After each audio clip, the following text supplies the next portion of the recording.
Welcome back, folks, to another episode of Ace High Outdoors. I'm your host, Ben, a licensed gunsmith via the Northern Alberta Institute of Technology. Today we're going to be talking about the recent announcement of the firearms collection that will be starting in Quebec and potentially moving out throughout the rest of the country. So first, I'd like to say that I dropped a, as we call back in my day, fire meme, which is going to be Carney and the Chipmunks. You'll see that here.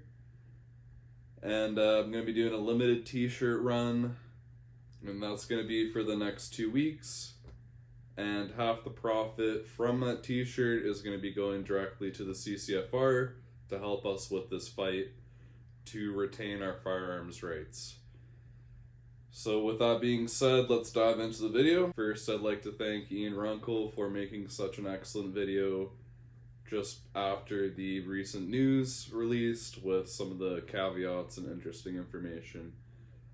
Similarly to him, I'm in a different situation than some of you may be, as I am a gunsmith. If I really wanted to, I could buy a firearms related business, start a business in Alberta, have the guns there, or even potentially using the YouTube channel that we have here, apply for a prohibited firearms license for the reasoning of production, because this technically does count. We do go over things like history in these videos, so that's also an option.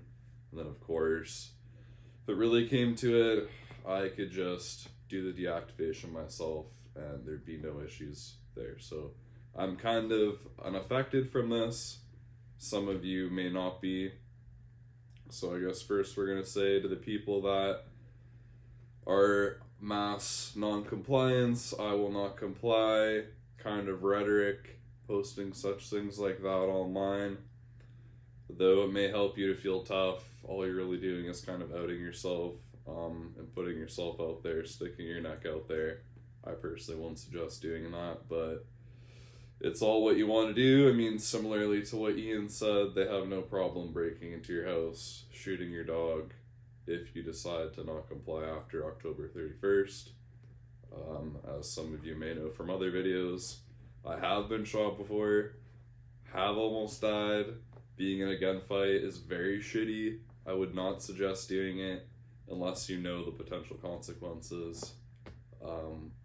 I would definitely not suggest trying to do anything crazy. I think we need to definitely keep at this level-headed, and ultimately it appears to me that they're on multiple fronts trying to poke the bear right now. That's on multiple levels, with Mark Carney's New World Order comment recently, doing trade deals with countries like China, which I personally, from my personal lived experiences, having had family do business in China, potentially even try to start factories there, they decided not to, based off their ethical beliefs.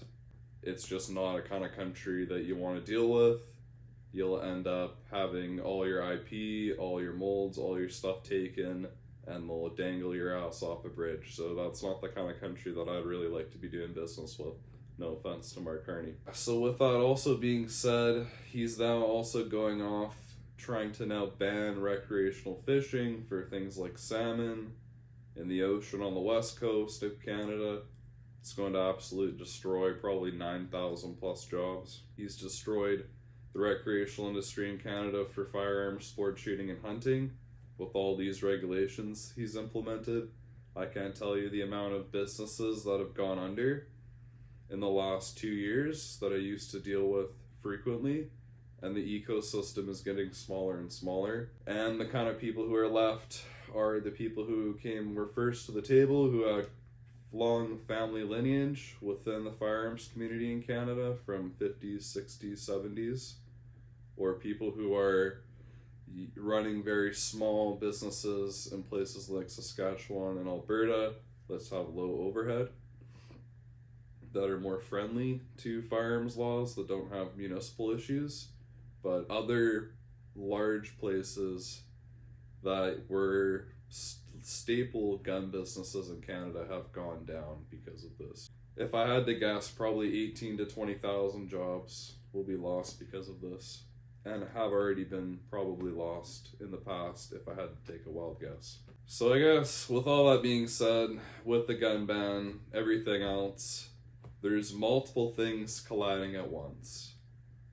And then you also have the people who are on the hard left of Carney's side saying that we need to stop the gun ban so that I can magically fight the Americans that are gonna supposedly come over the border. So it's hard to keep up these days. All I will say is within the press conference, nothing really of that was new news. This information with self-registration via the email thing, I figured at some point they would probably do something like that. Of course, that's up to you whether you decide to do that. I'm not a lawyer. I'm not going to advise you legally of what to do because I'm just a gunsmith. So that's kind of my 2 cents with that one. I do know somebody that does deactivations. If you're looking to have deactivations done, I may be able to refer you to them. The way that he does it is basically, what side of the gun do you want to display it on? So the side that it's not displayed on, completely destroyed. The side that it will be displayed on, of course, will still kind of look what it should.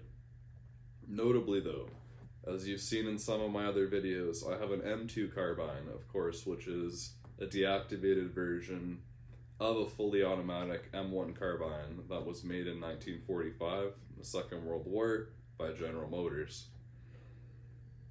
That piece is maybe worth about, I don't know, $1,000, something like that. If you have that same gun in the States that had a tax stamp and was registered by 1986, I don't even want to guess how much that thing would be worth.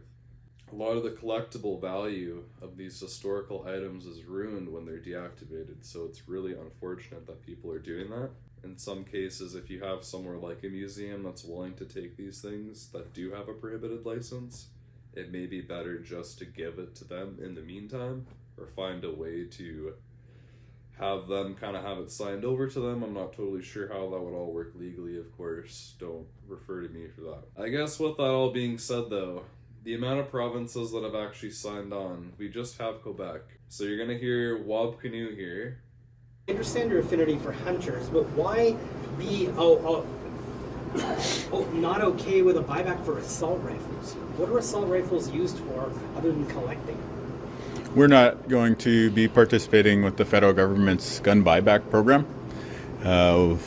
They've done some back and forth with our justice officials. We just, for a number of reasons that I think our Minister of Justice has spoken about, we're not really going to play ball with them on that. But assault rifles? Really? Like assault rifles? These aren't rifles, these aren't hunting weapons. This isn't something to take a coyote out of your field. This is an assault rifle. What purpose does an assault rifle serve in the community, Mr. Bigger? Well, there's a philosophical argument that all of us can have, or a debate rather, about firearms and gun control and stuff like that. But we also have to look at what this is. It's a federal government program that doesn't appear to be very efficient, doesn't appear to be well run. And so for us looking at that, why would we want to take on that whole headache? And basically what Wob Canoe was saying within that video, if you're reading through the lines and you've ever spent any time hanging out on the res, such as myself, he basically is saying FAFO. Yeah, the look on his face, the kind of smirk, that's a man who knows that if they try to enforce this on the res, they're going to get lit up like a frickin' Christmas tree.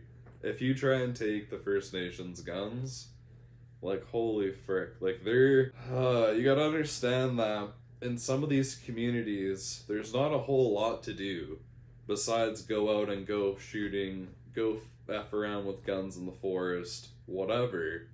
So you're quite literally going to be dealing with people that know this gun inside and out, use it on a daily basis, use it for hunting animals, which are already moving targets, and then you're going to potentially try and come and take their stuff from them?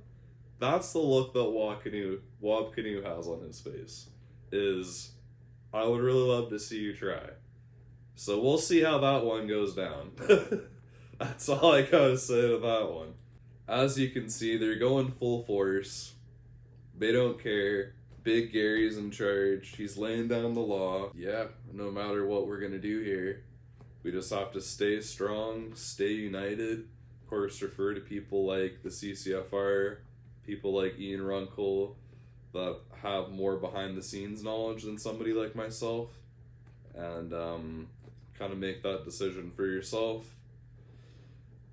Similarly to something that Soapbox Gun said, if you're the kind of person that's on the fence about compliance, you're probably the kind of person that should comply, because, again, having been shot myself, you do not want to put yourself in that situation, especially if you have no tactical knowledge. And from my personal experience, the kind of people that they're hiring these days to be able to fulfill that job, they're probably not going to think twice about fulfilling it. Because from my personal experience, the demographic of people like the RCMP has changed quite a lot in the past 5 to 6 years post-pandemic. Of course, there's a lot of like DEI hiring practices. If you even look on places like Indeed, which I will cite, they're looking for people that don't look like myself or think like myself. And with that being said, a lot of the people that I've dealt with personally within the police, kind of at the level of ground enforcement, have been more newcomer Canadians, a lot of new South Asians that have came to the community. So they may be less willing to see our way of life because they've came from another country recently and they don't really understand how things are here as much, or kind of like the damaging effect that enforcing such a law would have on Canada, unfortunately. Trying to really thread the needle there, but yeah, it's not totally sure if that's by design. I'm sure it probably is, but I just think they've done what they can to make it happen. A family in the Second World War in the Netherlands was part of the resistance. So this is going to be a short story, but very important. My Opa side, they kept Jewish people within their house, blended them into their family at times, helped to feed them, worked to get them through the city and keep them safe.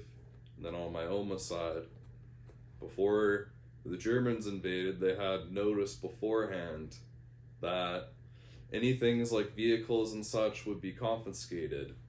Well, my great Opa or great grandfather had a large coal business which provided raw coal for heating, and he just bought a brand new Ford dually pickup truck. So not wanting to give his brand new truck that he just bought to the Germans, he decided to dig a big hole, bury the truck in the hole, of course put dirt over it, make it look like nothing happened, and that truck stayed in that hole for 5 years. Until Canadians like you and me helped to liberate Holland, at which point they dug the truck up and he used it in his coal business. My point being is, he did that at risk of death. Both sides of my family did both of those things at risk of death. You make your own decision, but you're going to be one of the people that helps to liberate people, or you're going to be one of the people that helps to roll over. The note here is that history repeats itself. They're saying the quiet parts out loud this time. New World Order, trying to ban things, ways to be able to feed yourself. Take away the recreation, you will own nothing and be happy. If you're tired of this like I am, hit the like button, comment below with some things that maybe you have ideas of.